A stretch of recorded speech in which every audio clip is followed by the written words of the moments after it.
Katulad ng lines, pagka-graph ng lines, ang ellipses ay meron ding intercepts. So, ang intercepts ay kung saan ang isang variable ng ng ordered pair na nilampasan ng ellipse ay 0.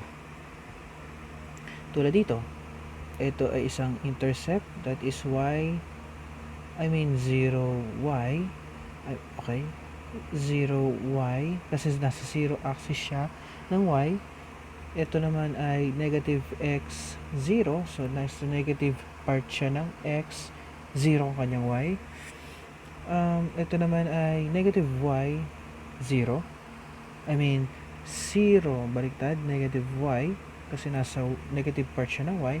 And lastly, this is x 0. So, okay, bakit ituturo ko sa inyo to? Essential kasi to sa kung saan, essential to na kung saan mayroong kasing sa general equation ng ellipse, okay, by squared plus cx plus dy plus e equal to 0, meron siyang limang variables, assuming na isosolve nyo siya using points.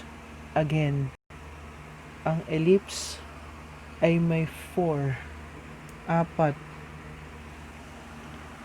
lang na masasabi nating points. Hindi katulad ng circle, pwedeng marami. Ito ay apat lang. Alin-alin yun?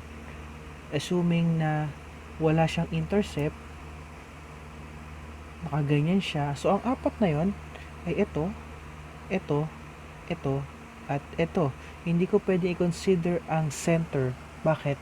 Kailangan dadaanan ng locus of points or yung pinaka-line ng circle na ng ellipse ang gagamitin kong points. Kasi pag ginamit kong center, mali na yan. I-assume ng equation, ang general equation na yun ay kasama sa locus of points. So, locus of points meaning group of points or line or a line. So, again, sa fundamental theory of algebra, 2 points. Only 2 points to determine a line. So, yun. Okay, 1 point, 2 point. Okay. So, kaya mas maganda na magsosolve tayo para masolve natin yung A, B, C, D, and E. Kailangan natin ng at least, bukod sa apat na to, at least isa na nagkakaroon ng intercept. So, at least dito sa apat na to. So, okay, ito yung minor axis, tama, ito yung major axis. So, ayun yung apat na points, kulang pa tayo ng isa kasi may E. Remember, kung ilan ang unknowns mo, dapat ganun din ang equations mo. Okay? Pag mas marami ang unknowns case equations, automatic unsolvable siya.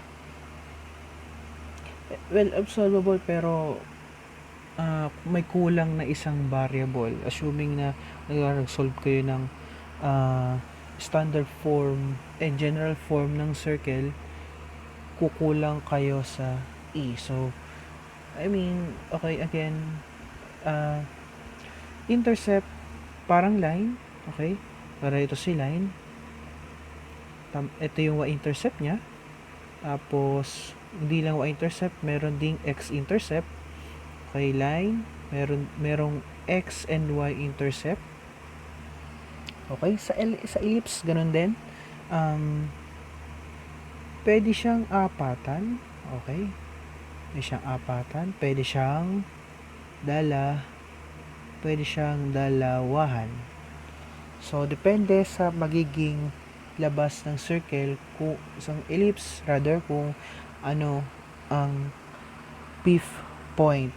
Remember, sa pagsosolve ng general equation ng ellipse, kailangan 5 ang points, hindi lang 3. 5. Okay? Take care.